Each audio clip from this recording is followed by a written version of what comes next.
তৃতীয় ধাপে বাদ পড়া বেসরকারি প্রাথমিক বিদ্যালয়ের শিক্ষকদের উপর পুলিশ জলকামান ও লাঠিচার্জ করেছে।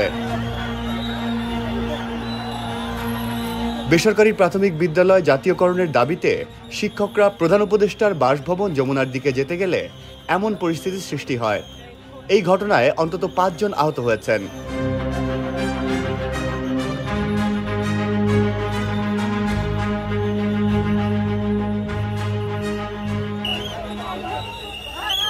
এই মুহূর্তে একজনকে আটক করা হয়েছে এবং মাঠ হয়েছে এই মুহূর্তে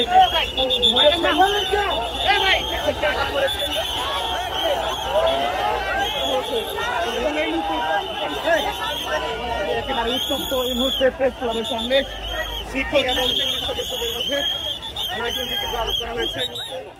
বাংলাদেশ বেসরকারি প্রাথমিক শিক্ষক সমিতির ব্যানারে জাতীয় প্রেস ক্লাবের সামনে অবস্থান নেয় আন্দোলনরত শিক্ষকরা।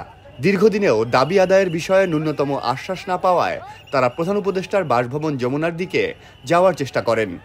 বেসরকারি প্রাথমিক বিদ্যালয় শিক্ষকদের মিছিলটি কদম ফোয়ারার কাছাকাছি এলে পুলিশ তাদের বাধা দেয় এবং প্রতিনিধি দল বাসভবনে যাওয়ার জন্য বলেন, কিন্তু তারা রাজি হয়নি। পরে বাধা উপেক্ষা করে তারা সামনের দিকে যেতে চাইলে পুলিশ তাদের ওপর জলকামান নিক্ষেপ করে।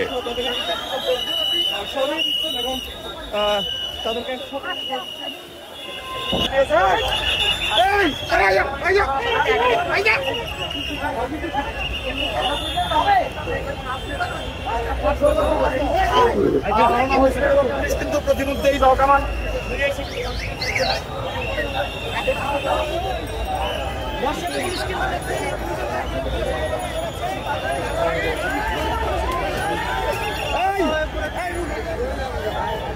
সহকর্মীরা তারা কিন্তু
সরে যান।